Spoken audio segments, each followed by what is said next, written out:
ถูกปากฟังเพลงที่ไพเราะสนอหูก็ถูกหูเนาะแล้วก็กึดอย่างที่มันม่วนอกม่วนใจก็ชื่นใจไปตามนั้นเบื้องแรกนี้ปากันไหว้พระสมทานแก้ว5 โกฏากแล้วก็ไหว้พระสวดมนต์ตามลำดับไปตามสมควรแก่เวลา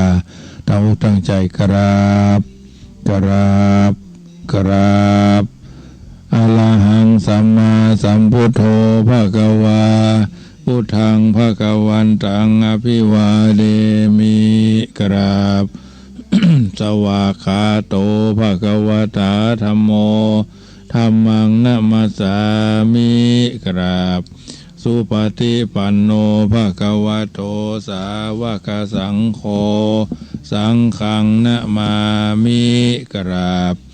มาตาปิตโรวันทามิกราบคุณูปการโรวันทามิกราบได้กราบพระพุทธกราบพระธรรมกราบพระสงฆ์เป็นที่ม่วนอกม่วนใจแล้วต่อไปก็สมทานแก้ว5 โกฏากซึ่งก็เป็นภาษาไทยโดยภาษาบาลีโดยทั้งนี้ทั้งนั้นเป็นตำรับตำราที่ครูบาอาจารย์เพิ่นสั่งว่าสวดที่ยายเอาไว้ได้รจนะประพันธ์เอาไว้ให้ญาติโยมได้ฟังอาจจะบาเคยได้ยินอาจจะได้ยินอยู่แล้วอาจจะบาทนัตธนีก็ว่ากันไปสมทานแก้ว5 โกฏากเนอสวาธุโอกาสาพันเตคาแด่พระปัญจรัตนาผ่านแผ้วปะแก้วเจ้า5 ประการตนทะลงอนันตาที่คุณญาณที่สุดบ่ได้เป็นที่ไว้และสักการะบูชาอันมีองค์สถาสัพพัญญูพระพุทธเจ้าพระธรรมเจ้าพระสังฆเจ้าพระมหาชินทเจ้าเจดีย์ในสลีมหาโพธิรูขาพระมหาอุปโคเถระเจ้าวาจในวันนี้ก็หากเป็นวันดีที่อันวิเศษเหตุว่าเป็นเดือนเกียงเนื้อออก8 ค่ำพว่าเป็นวันศุกร์ที่25เดือนกันยายนพุทธศักราชราชา2563ว่าเป็นวันศีลเป็นวันพระเป็นวันธรรมสวนะที่หมู่เฮาเหล่าเจ้าข้าก็จะได้บำเพ็ญกุศลคือความดีกุศลคือความฉลาดบุญคือความดีสร้างบารมีอันประกอบไปโดยทานบารมีศีลบารมีภาวนาบารมีไปใจบัดนี้หมายมีสมณะศรัทธาและมูระศรัทธาผู้ข้าทั้งหลายหมายมีพระมหาประสิทธมาภินันโทเจ้าอารามาธิปติอธิการสมปานวัดจังคำเวียงเวลุคามป่าซางอาลิปุญชัยแก้วกว้างและญาติโยมสาธุชนที่เป็นอุปาสกะพ่อใจอุปาสิกะแม่ยิงจุใหญ่น้อยใจยิงจุคนจุท่านเปิดวิทยุขึ้น104.50วัดวายหินตำบลสุเทพอำเภอเมืองเชียงใหม่นภบุรีศรีนครพิงแก้วเจ้าหมายมีสมณะศรัทธาท่านเจ้าอาณาธิปติวัดฝ่ายหินพระครูสมุวิสุวัตวรกิโจเป็นต้นเป็นประธานวิทยุเพื่อการศึกษาพระพุทธศาสนาและวัฒนธรรมก็จะได้ปากันบูชาไฟไหว้พระเบื้องแรกนั่นนาน้อมนำมามือ10 นิ้วตั้งวางคิ้วกายเกษาแทนดอกไม้ทูบเทียนมาวางเวียนไว้เนื้อคันปันเป็น5 โพธากปัทมาวิภาคเบื้องต้นหนทีผู้ฆ่าทั้งหลายน้อมเกณฑ์เว้นถวายบูชาสุมายังองค์พระมุนีตนซักซวาดกับทางพระบทพระบาทพระสรีลาธาตุเจ้าเจดีย์ไม่สลีมหาโพธิ์มีลายโกฏนานาตุติยาขันพุ่นทวนซองผู้ฆ่าทั้งหลายน้อมมาเกณฑ์เว้นถวายบูชาสุมายังพระนวโรพุทธราชธรรมเจ้าเก่าประการ10กับทางพระปริยัติธรรมอโนลานเลิศแล้วอันเป็นดวงประทีปแก้ว2 หนทางตติยาวานขันปุ่นทวน3งามบ่อเศร้าผู้ฆ่าทั้งหลายขอบูชาแล้วจะขอสู่มายังคุณพระสังฆเจ้าอันมีคุณแห่งพระอริยสังฆเจ้าหมายมีพระมหาอัญญาโกณปัญญาโคตรเก้าเงา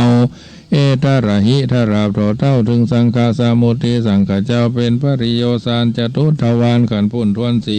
4งามล้นที่บ่อาจักสังขยาผู้ฆ่าทั้งหลายจะขอตะเวนเกณฑ์ถวายบูชาสุมาแล้วยังเสากรรมฐานเจ้าทั้ง2อันเป็นกองแห่งสมถกรรมฐานและกองแห่งวิปัสสนาธรรมรวมวิเศษอันเป็นเหตุถือสัตว์ไปหอดเวียงแก้วยอดมหาเนรปานปัญจะมาวานกันปุ่นทวนหา ผู้ข้าทั้งหลายจะขอถวายปูชาสู่มายังคุณพ่อคุณแม่ปู่ย่าตายายคุณผู้มีพระคุณทั้งหลาย และคุณครูบาอาจารย์เจ้าทั้งหลายตั้งแต่ครูเก้าครูไปครูไต่ครูยังอาจาริยาอาจาริยังเจ้าทั้งหลายผู้ได้สั่งสอนยังโลกิยาสั่งสอนยังโลกุตระสั่งสอนยังอัคคาพยัญชนะคาถาเจ้าทั้งหลายสั่งสอนยังสมถกรรมฐาน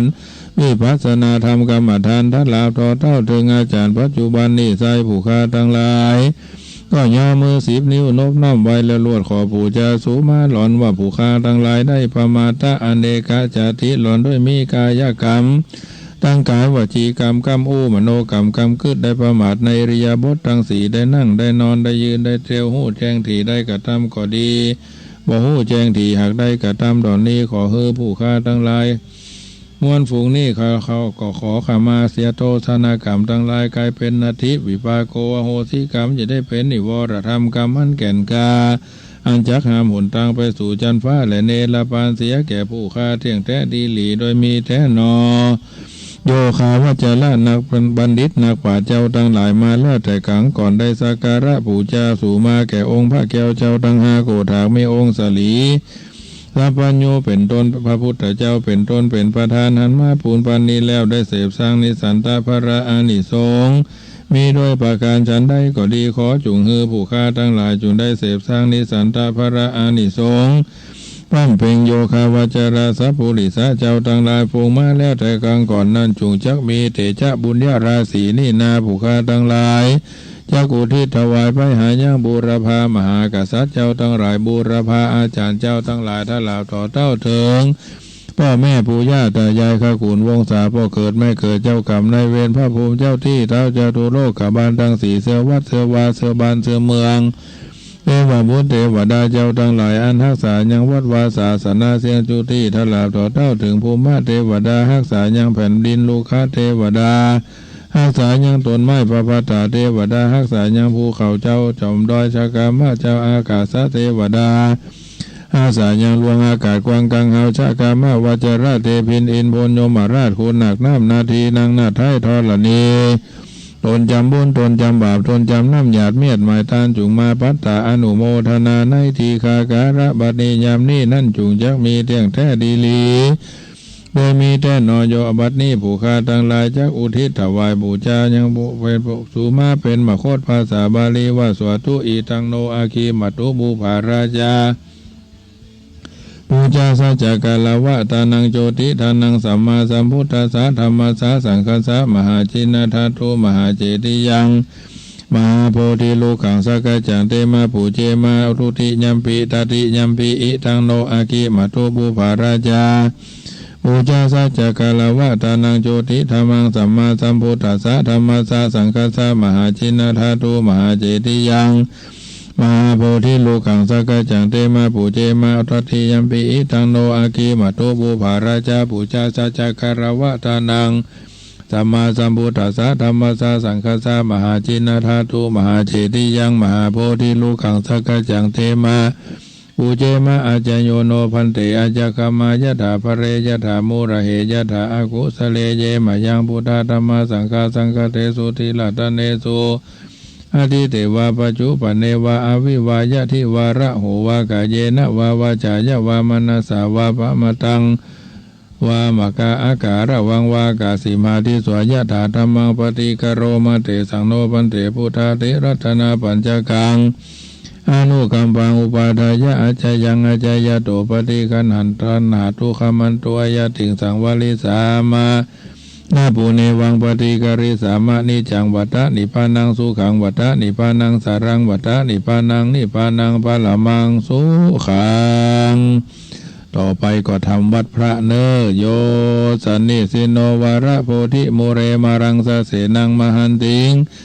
วิจโยสัมโพธิมากันจิอนันตัญญโนโรกุตตโมตังปะนามามิพุทธังเยจะพุทธาติตาจาเยจะพุทธาอนาคตาปัจจุปันนา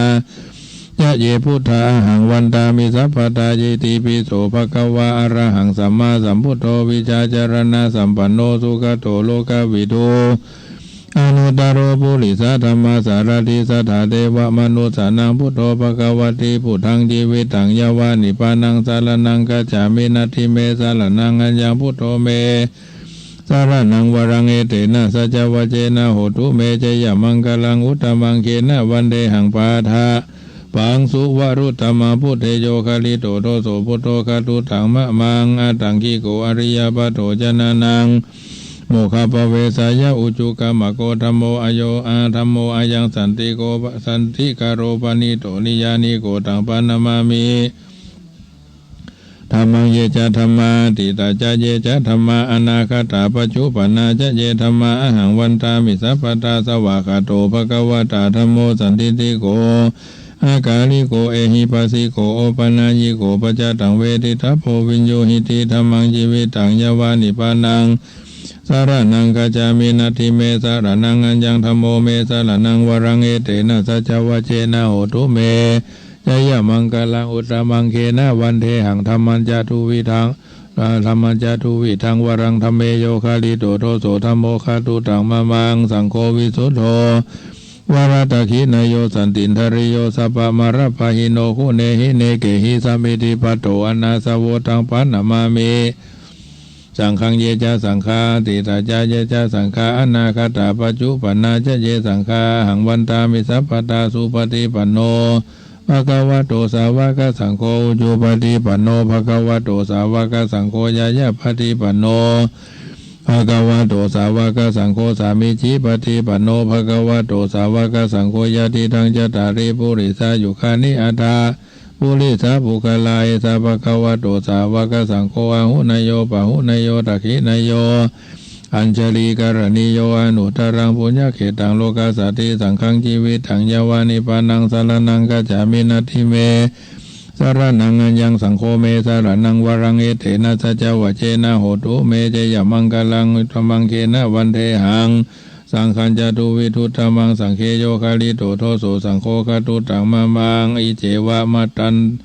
มัจจันตะนะนามาสนายังนะมัสมาโนรัตนัตถยังยังปุญญาภิสันทังวิปุรังอรหังตัสสานุภาเวนะหะตันตรายโยไหวพระเจ้าสามกรานเยจะพุทธาติถาจะเยจะพุทธาอนาคตาปัจจุปนาจะเยพุทธาอาหังวันตามิสัพพตาเยจะธรรมาติถาจะเยจะธรรมา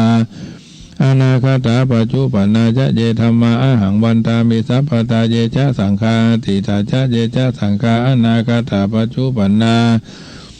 จะเยสังฆาหังวันตามิสัพพตาเยจะปัฏฐาติตาจะเยจะปัฏฐาอนาคตาปัจจุปนาจะเยปัฏฐาหังวันตามิสัพพตาเยจะธาตุอาติตาจะเยจะธาตุอนาคตาปัจจุปนาจะเยธาตุอาหังวันตามิสัพพตาเยจะถูปาติตาจะเยจะถูปาอนาคตาปัจจุปนาจะเยถูปาหังวันตามิสัพพตาเยจะโพธิงอาทิตาจะเยจะโพธิงอนาคตาปัจจุปนาจะเยโพธิงอหังวันตามิสัพพตาเยจะรัตนาปัลลังกังอาทิตาจะเยจะรัตนาปัลลังกังอนาคตาปัจจุปนาจะเยรัตนาปัลลังกังอหังวันตามิสัพพตาเยจะพิมพาติตาจะเยจะพิมพาอนาคตาปัจจุปนาจะเยพิมพาอาหังวันตามิสัพพตาเยจะโมลียติตาจะเยจะโมลีอนาคตาปัจจุปนาจะเยโมลียหังวันตามิสัพพตาเยจะเกถาอาทิตาจะเยจะเกถาอนาคตาปัจจุปนาจะเยเกถาอาหังวันตามิสัพพตาเยจะทันตาอาทิตาจะเยจะทันตา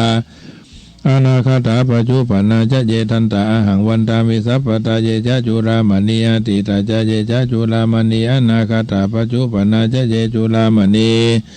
อาหังวันตามิสัพพตาปทักขินังขายะกัมมังวาจากัมมังปทักขินังปทักขินังมโนกัมมังปณิทิเตปทักขินาปทักขินานิคัตตวานาราปันตเตปทักขิเนพาหุงสหสมาพินิมิตาสาวุทันตังกริเมการังอุทิตาโคราสะเสนะมาลังตานาทิธรรมวิธินาจิตวามุนินโดตันเตจะสาภวตุเตเจยมังกลานีมาลาติเลกามะพิโยชิตาสะภารติงโครัมปนาละวะกะมะคะมะตตายะกังกันติสุตัน ปวิตินาจิตวามุนินโดตันเตจะสาภวตุเตจยมังคลานินาลาคิลิงคจาวรังอติมาตาภูตังทวาคิจกรรมสนิวาสุธานุลันตาเมตัมภูเสกวิตินาจิตวามุนินโดตันเตจะสาภวตุเตจยมังคลานินาอุคิตากากามาติหัตาสุธานุรันตังทวันติโยจนะปะตังกุลิมาระวันตังอิติปิตังกัตถมโนจิตวามุนินโดตันเตจะสาภวตุเตจยมังคลานิกัตวนากัตมุตรังอิวะกปินิยจินจายตุตวจนังชนะกายมเจสันเตนะโสมวิธินาจิตวามุนินโดตันเตจะสาภวตุเตจยมังคลานิกัตวนากัตมุตรังอิวะกปินิยจินจายตุตวจนังชนะกายมเจสันเตนะโสมวิธินาจิตวามุนินโทตันเตจะสาภวตุเตจยมังคลานิสัจจังวิหายามาติสัจจกวาทะเกตุงวาทาปิโรปิตามานังอาทิอันดาภูตังปัญญาปฏิปัจจาริโตจิตวามุนินโทตันเตจะสาภวตุเตจยมังคลานินันโทปนันดาปุจกังวิปุตังมหิติงปุเตนะเถระปุจเขนะธรรมาวายันโตอิตุปเตสวิตินาจิตวามุนินโทตันเตจะสาภวตุเตจยมังคลานิทุกขาติติปุจเขนะสุทัตหันถังพระมังวิจุติจุติมิติปกาพิธานังยานากาเตนาวิตินาจิตวามุนินโทตันเตจะสาภวตุเตจยมังคลานิเอตาปิปุตตะจยมังคลาอัตตกถาโยวาจโนตินาติเนสารเตมะตันติหิตวานาเนกวิวิธานิจุปัตตวานิโมขังสุขังอธิกามายานโรสพันโยมหาการุณิโกนาโตหิตายาสัพพปานินางบุเรตวาปารามิสัพพปะโตสัมโพธิมุตตะมังเอเตนะสัจจวัจเจนะโหตุเตจยมังคลังจยันโตโพธิยาโมเลสกายานังนันนิวัฒโนเอวังตวงวิจโยหิจยะสุจยะมังคเรอปราจิตาปนังเกสิเสปทวิโภคะเลอภิเสเกสัพพะพุทธานังอะคาปะโตปโมทติสุนักตังสุมังคลังสุปาปะตังสุหุติตังสุขโนสุโมโหโตจะสุจิตังพระมาจาริสุปทักขินังกายะกัมมังวาจากัมมังปทักขินังปทักขินังมโนกัมมังปณิทิเตปทักขินาปทักขินานิกัตวานะระปันตเตปทักขิเนแผ่เมตตาเนอะหังสุขิโตโหมิอะหังนิทุโขโหมิอะหังอเวโรโหมิอะหังอภยาปโจโหมิอะหังอะนิโคโหมิอะหังสุขีอัตตานังปาริหรามิคาถาเมตตาแก่ตนเองทัสสะสุติสาสัพพะสัพพะทัสสะสุติสาปุภะหาคะนายะทักขินะหารติปัจฉิมะพายัพอุตระอีสานะเหติมะอุปาริมายะกาเยสัพเพสัตตาสัพเพปานาสัพเพภูตาสัพเพภูกาลาสัพเพอัตตภาวะปริยาปนาสัพเพอิทิโยสัพเพภูริสาสัพเพอริยาสัพเพเทวาสัพเพมนุสาสัพเพอะมนุสาสัพเพวินิปาติกาสัพเพอะเวสัพเพสัตตะอะเวราหนตุสัพเพสัตตะอะพยาปัจจาหนตุสัพเพสัตตะอะนิกาหนตุสัพเพสัตตะสุขีอัตตานังปาริหารันตุสัพเพสัตตะอะราภาภะมุนจันตุสัพเพสัตตะอะยะสาภะมุนจันตุสัพเพสัตตะนิทาภะมุนจันตุสัพเพสัตตะอัปสัพพะทุกขาสัพพะมุนจันตุสัพเพสัตตะลัทธาสัมปันสัพพติโตมาวิฆาจันตุสัพเพสัตตาลัทธายาโสโตมาวิฆาจันตุสัพเพสัตตาลัทธาภาสังสะโตมาวิฆาจันตุสัพเพสัตตาลัทธาสุขามาวิฆาจันตุ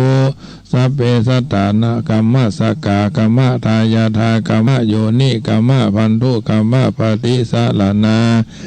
ยังกัมมังการิสันติกันดะยานังวาผาปะขังวาทัสสะทายาโทมวิสันติสัพพิติโยวิวัจจันตุสัพพะโรโควินาสตุมาเตภวัตวันตะลายโยสุขีทีกาโยโกภาวะอภิวาทานาสีลิสานิจังวุฒาปัจจายโนจัตตาโลธรรมาวาทันติอายุวันโนสุขังภะลังเอาละญาติโยมสาธุชนพากันสังวาสสวดที่ยายพุทธคุณธรรมคุณสังฆคุณเรียบร้อยเพื่อนเป็นสิริมงคลกับตัวกับตนเฮาท่านทั้งหลาย ต่อไปก็จะอู้ธรรมะสักข้อหนึ่งก็คือพาหุงเนาะพาหุงซึ่งเป็นบทสวดที่เราสวดกันอยู่เป็นประจำข้อที่3เนาะข้อที่3ก็ที่เราบอกกันว่านาราคิลิงข้าเจ้าวรข้อที่3เนาะนาราคิลิงข้าเจ้าวรังนี่นะซึ่งตะวานี่อุปจบเกี่ยวกับช้างนาราคีรีที่เพิ่นปล่อยมาหาพระพุทธเจ้านั่นแหละเรื่องนี้เกิดขึ้นพระมักใหญ่ไฟสูงในพระเทวทัตซึ่งเป็นลูกศิษย์ของพระพุทธเจ้าเป็นพระประยุรญาติโดยเขาคิดจะฆ่าผู้ที่เป็นครูบาอาจารย์เนาะถือว่าเป็นสิ่งที่บ่ค่อยจะเหมาะปัจจุบันนี้เขาก็จะหานบางที่บางประการที่เพิ่นบอกว่าข้ามแข้งเป็นหมาข้ามขาเป็นแมวเนาะข้ามเอวเป็นวอกนี่นะข้ามหัวข้ามเข้าก็เป็นสัมภเวสีอย่างน้อยๆเขาก็มีการกระตุ้นเตือนจิตเพียงแค่นี้ทำให้กุศลจิตเกิดขึ้นในพระทัยของพระเจ้าอาชาติศัตรูที่เพิ่นจะคิดฆ่าพระเจ้าพิมพิสารเนาะอุปสาชาวบ้านเขาเนี่ยพระเทวทัตก็ทำตัวเป็นผู้มีฤทธิ์มีเดชปัจจุบันเขาก็หันนะลูกกับพ่อกับแม่ก็มีลูกอากตัญญูต่อพ่อต่อแม่เจ้าลูกน้องอากตัญญูต่อเจ้านายเนาะลูกบ่าวลูกสาวอากตัญญูต่อพ่อต่อแม่ลูกศิษย์อากตัญญูต่อครูบาอาจารย์ผู้ใต้บังคับบัญชาอากตัญญูต่อผู้บังคับบัญชาก็มีลูกน้องเนรคุณเจ้านายก็มีนะเพราะมันเป็นเรื่องธรรมชาติอย่างว่าอาตมาเคยบอกไว้ว่าถ้าเฮาพอเขาสูงกว่าเฮาก็จะเกิดความน้อยเนื้อต่ำใจถ้าเฮาพอเขาเสมอเฮาก็จะมีการแข่งแย่งชิงดีชิงเด่นกันนำละถ้าเฮาพอเขาต่ำกว่าเฮาก็จะมีทิฐิดูถูกดูแคลนเนาะดูถูกดูแคลนถ้าเฮาเสมอกันว่าเพื่อนร่วมเกิดเพื่อนร่วมแก่เพื่อนร่วมเจ็บเพื่อนร่วมตายก็ยังแคลนน้อยมันบ่มีอันอย่างที่จะมาเป็นข้อพันธสัญญาผูกมัดผูกขาดนะเพราะฉะนั้นพระเทวทัตก็เนรคุณกับพระพุทธเจ้าตลอดจนสอนคือพระเจ้าอาชาติศัตรูเนรคุณอากตัญญูต่อพระเจ้าพิมพิสารคือถึงขั้นปิตุฆาตนะคือคุกอดอาหารสะปะสะเพดกูอ่านพันอย่างอันเนี้ยสิ่งเหล่านี้เฮาก็อ่านเฮาก็ฮู้เฮาก็อ่านกันในตำรับตำราสิ่งเหล่านี้มันน่าจะเกิดขึ้นผลสุดท้ายก็สั่งให้สุมาเตปาตีนพระเจ้าพิมพิสารเนาะจนกระทั่งเดินมาได้ด้วยการอดอาหารมาเป็นเวลาช้านานพระเจ้าพิมพิสารก็ถึงแก่สวรรคตพร้อมกับการที่พระเจ้าอาชาติศัตรูได้พระราชโอรสสืบทายาทพร้อมโดยกันมาจึงนึกว่าโอ้ลูกที่เฮายังบ่หันหน้าหันตาพอได้ยินคำว่ามีลูกเนี่ยเกิดความฮักความกึดถึงห่วงใยในพระราชบิดาพระราชบิดาถึงแก่สวรรคตไปแล้วและฮักเฮาประดุจลูกเฮาฮักลูกเฮาแบบเนี้ยแต่มันก็ขวายไปเสียแล้วเลยกลายเป็นการกระทำอนันตริยกรรมฆ่าพระเจ้าพิมพิสารโดยอุบายวิธีทรมานทรกรรมต่างๆเมื่อเป็นเช่นนี้แล้วก็ปกครองแผ่นดินพระเทวทัตเมื่อสหายเป็นผู้เป็นใหญ่ในแผ่นดินก็คบคิดการใหญ่ เพราะตนเองยังไม่ได้เป็นพระพุทธเจ้าแต่พระเจ้าอาชาติศัตรูได้เป็นพระเจ้าแผ่นดินแล้วเฮาก็วางแผนแต่กลับได้ดีไปก่อนเฮาก็กึศหาอุบายด้วยการจ้างนายขมังธนูไปยิงพระพุทธเจ้านายขมังธนูพอได้รับค่าจ้างรางวัลก็ไปยิงพระพุทธเจ้าเพียงแค่โกงธนูขึ้นก็บ่สามารถปล่อยลูกศรได้ด้วยอำนาจเมตตาจิตที่พระพุทธเจ้าเปิ้นแผ่มายังนายขมังธนูนะเพราะฉะนั้นญาติโยมพากันสวดมนต์ให้สร้างบารมีนะอาตมาภาพก็ยังเป็นเจ้าวาดอยู่วัดแจ้งคำนี่ก็เป็นเวลาร่วม20 ปีปดตั้งกลุ่มตั้งก้อนกับมาจัดไล่อาตมา3 ยกกันนะญาติโยมอดีตผู้ใหญ่บ้านพ่องผู้ใหญ่บ้านปัจจุบันพ่องนี่นะตั้งหมู่กันมานะก็3 ยกกันนะยกที่1ก็พ่ายไปเขาก็บ่มีฤทธิ์มีเดชอย่างเราญาติโยมเอาเหตุเอาผลว่านั่นแหละยกที่2แถมมาบรรลัยพรมแพมยกที่3บรรดาพ่อหลวงบ้านเขามาเลยมาอย่างอันมาอย่างอีเขาก็มีข้อต่อไปญาติโยมเพราะฉะนั้นเราบริสุทธิ์ใจบ่ต้องไปกลัวนะ ต้องไปกลัวขี้เงี้ยเข้าตากับรับลูกควายก็พอละถึงวันนี้นะญาติโยมเฮาผู้ใหญ่เฮาก็ขี้เงี้ยเข้าตาแล้วเฮาเนี่ยอย่างมาได้นะรับลูกควายก็บัดตานบ้านตานเมืองแต่ละเปิดนัดไปเอาเงินหั่นเงินนี่ไปเอาของหั่นของนี่บัดตานนะมีนัดที่ประชุมอบรมสัมมนาตรงนั้นนะโอ้ไปบัดได้ละไปก่อนน้อยอย่างน้อยก็15 นาทีการเข้าห้องประชุมนะไปผู้น้อยไปก่อนผู้ใหญ่ผู้น้อยผู้ใต้บังคับบัญชาก็ต้องไปผู้ใหญ่เฮาเคยหันเพิ่นปฏิบัติกันมาว่าเวลาประชุมกันสมัยก่อนลูกน้องหรือผู้ใต้บังคับบัญชาเต็มห้องประชุมละผู้ใหญ่ก็มาถึงพอดีหรือเพิ่นอาจจะอยู่บริเวณใกล้ๆนั่นแหละเอาถึงเวลาปุ๊บเข้าไปอาตมาภาพไปเทศนาธรรมต่างอำเภอนะผลงานเขาดำมันอยู่ไกลเนาะบางทีก็ไปฮอดอมก้อยดอยเต่าสะเมิงเนี่ยสมมุตินะแม่แจ่มไม่เอาไปเขาต้องไปก่อนล่วงหน้านะก่อน15 นาทีก่อนจะไปอยู่ใกล้ๆนะเกรอยู่แถวนั่นแหละอันนี้เป็นต้นเอาท่านทั้งหลายก็ทำไปเถอะเจ้านายต้องไปที่หลังลูกน้อยอย่าไปเมินอย่าไปห่างนะกับนักลำไปเปิดว่า8:30นี่เนาะหรือ9:30เนี่ยเขาก็ไปถึงขั้นสักน้อยหนึ่งถึงเวลาปุ๊บเขาก็เข้าไปเลยที่เขาไปเป็นประธาน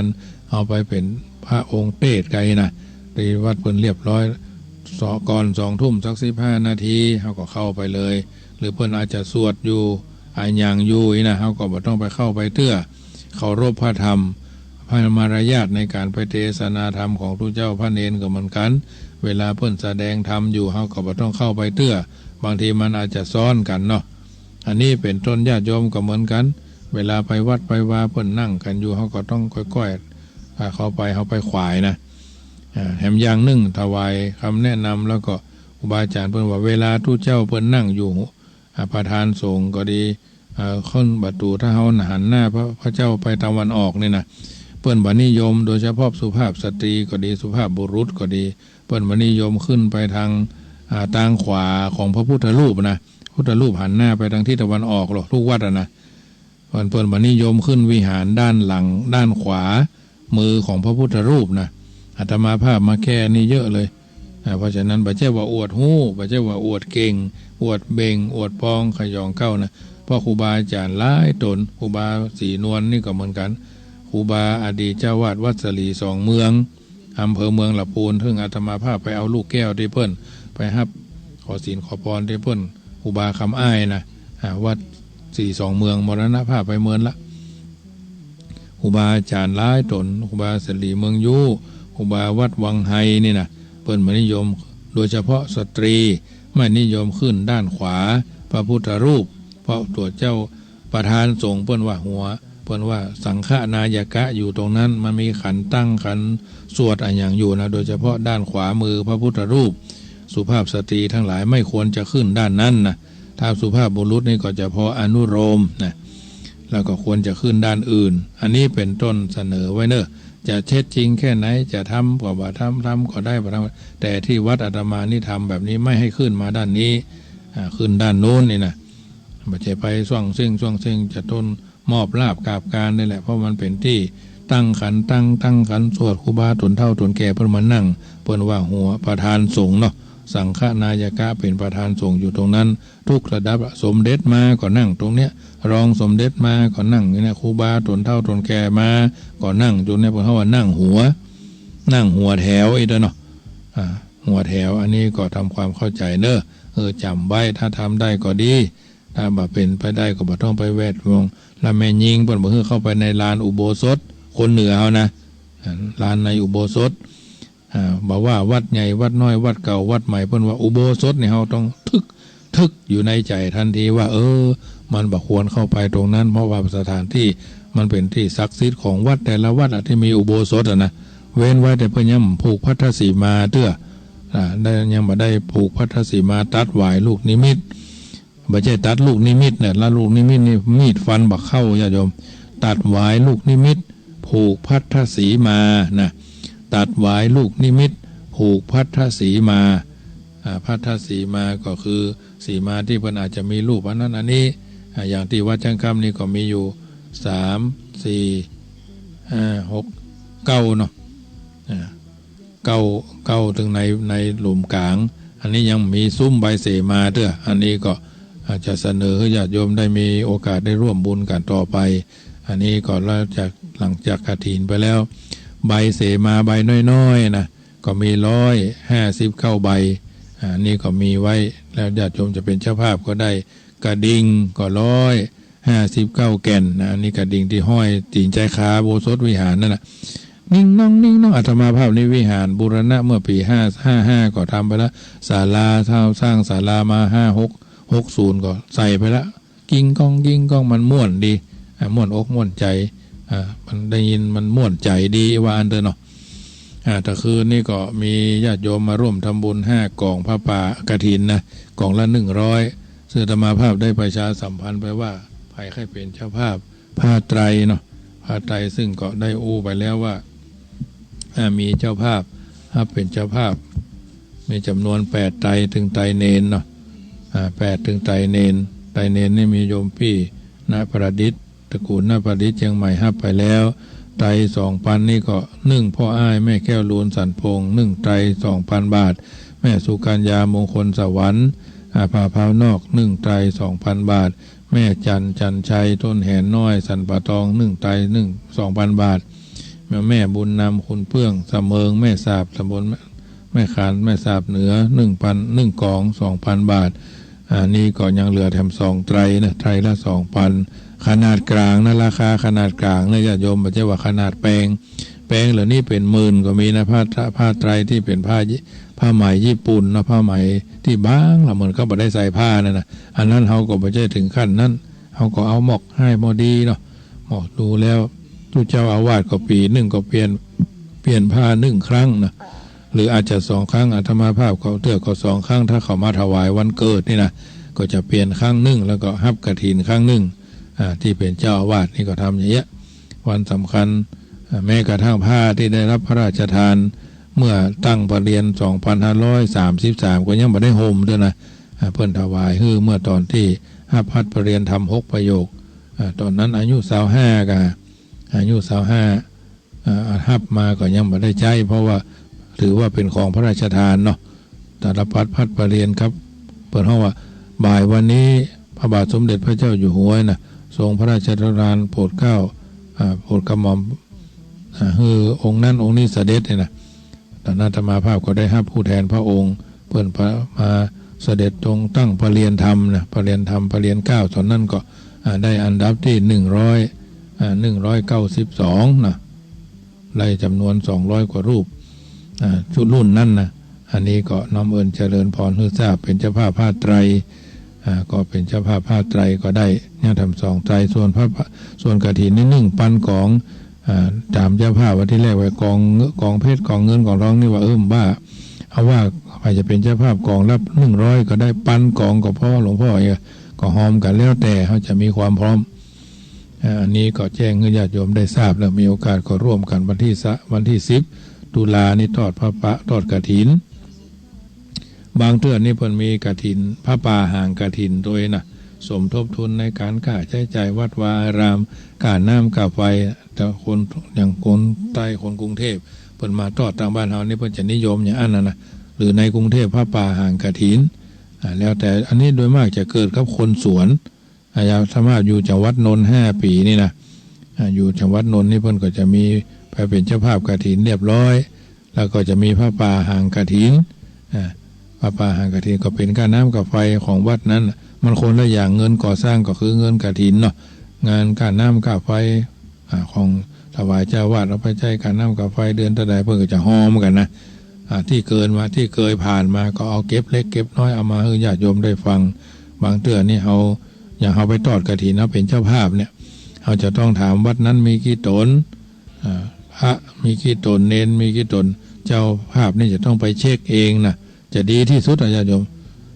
เจ้าวาดไปถามเขาเจ้าวาดวัดนั้นสำนักสงฆ์วัดนั้นที่พักสงฆ์วัดนั้นตู้เจ้ามี5 กอเลย5 ซ้ำดีนะอาตมาภาพนี่พอดีว่ามีครบมี6 รูปพอดีนะ6 รูป7 ถึงเนนถึงวันนี้นะก็เลยยังแขวนน้อยลอดไปก็จะนิมนต์ตางนอกมาทำตนนึกเป็น7 ตน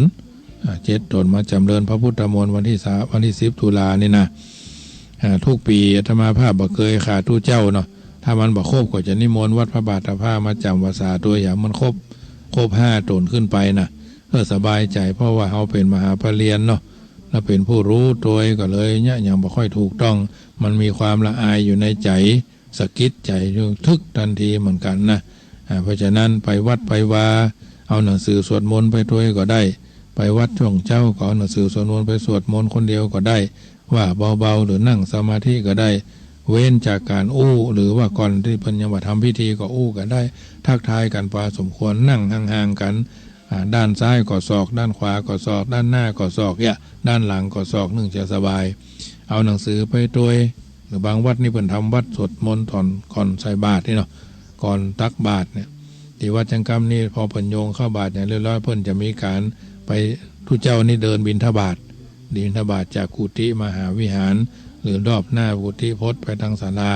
ถ้าทุกคนหลายนะถ้าคนบัดหลายพวกก็จะทำแบบเนี้ยอันนี้เป็นต้นญาติโยม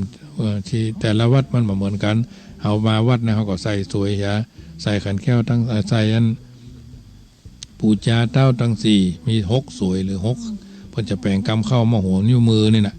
แล้วมีเพิ่นเฮาว่ามีกลวยเนาะกลวยฮอบกลวยรองรับเข้านะจะเป็นใบปะเป้าก็จะเป็นใบตองก็เนี่ยเพิ่นก็ทำมาอย่างนี้เป็นต้นน้องเบลว่าจะได้อยู่ประตูเชียงใหม่แล้วก็อยู่ประตูเชียงใหม่ครับกำลังไปอยู่ประตูเชียงใหม่นะครับทำหน้าที่ครับผมเป็นกำลังใจให้เนอะเจริญพรน้องเบี้ยวอันนี้เพิ่นก็ไปร้องเพลงนะร้องเพลงตามภาระหน้าที่ของเพิ่นช่วยแม่เพิ่นช่วยหอพักเขาท็อปแทบไปของเพิ่นอันนี้ห้อมหนูก็หนูไตห้อมในก็ในเตียวเนาะญาติโยมเอ๋ยทำไปเถอะอย่างอาตมาภาพเป็นทุเจ้าก็ลูกเจ้ามาก็เอาน้ำทำคำสอนมาโอ้ญาติโยมฟังโยมพ่อโยมแม่โยมพี่โยมอ้ายโยมเปื้อนแล้วก็ผู้ที่เป็นน้องนุ่งลูกเต้าเราหลานฟังได้ก็ฟังโยมพ่อโยมแม่ที่นอนเป็นไข้เจ็บป่วยอยู่ครับบ้านครับจองติดเตียงอยู่ก็บ่ต้องน้อยอกมองใจเอาทำดีมาแต่อีก็พอละนึกถึงความดีสบายใจบ่ต้องไปว่าอย่างนั้นนี่บ่ต้องไปกองหาอันนั้นนี่นะถ้าเอากองหาอันนั้นนี่ก็อย่างว่ามันก็เลยเป็นตุกใจมีก็ตุกบ่มีก็ตุกอย่างเขารับประทานอาหารคนเขาถึงว่าแปลว่าคนได้กินก็เดือดมาได้กินก็เดือดเป็นต้นสิ่งละอันพันละน้อยในญาติโยมเก็บหอมรอมริบบางคนที่ท้อได้อย่าถอยนะมีความซึกเสมอว่าเขาได้ทำหน้าที่ทูเจ้าเพิ่นไหวพระสวดมนต์วันว่าหลายรอบก็ได้สวดมนต์เนี่ยเป็นสวดมนต์เป็นยาทานี่นะภาวนาเป็นยากินกันทุกคนเพราะฉะนั้นอย่าไปลืมนะแล้วก็ที่สำคัญเนอะวันที่23 ตุลาจะได้ไปทอดผ้าป่าร่วมกับทูเจ้าจัดรายการขึ้น96อาตมาภาพก็จะได้นำปาญาติโยมที่ฟังอาตมาในสายของ96ก็ดี104ก็ดีไข่กินไข่ตาลเนี่ยขอร่วมกันคนละ100ก็ได้เนอะอาตมาภาพจะตั้งเริ่มต้นไว้ 3,000 บาทปีที่แล้วก็เอาก็ห้อมกันมันได้ 12,000 บาทขึ้นไปเนาะ 10,000 ขึ้นไปไว้แต่ทางนี้ทางนั้นตั้งเจตนาเอาไว้ 12,000 บาทถือว่าเขาได้ร่วมทำบุญ10 ปีนึงมี12 เดือนเนาะก็ร่วมกันไปคนละเล็กคนละน้อยอาตมาก็ขอเมตตาประชาสัมพันธ์บอกเจริญพรญาติโยมที่มีกุศลเจตนาไข่กินไข่ตาลโดยเนาะวันที่23 ตุลาเนอะจะได้ไปร่วมกันที่ควงพญามังลายเวลา 12 นาฬิกาเที่ยงครึ่งนะช่วงเช้านี้ผมก็มีการบวงสรวงมีมีอย่าง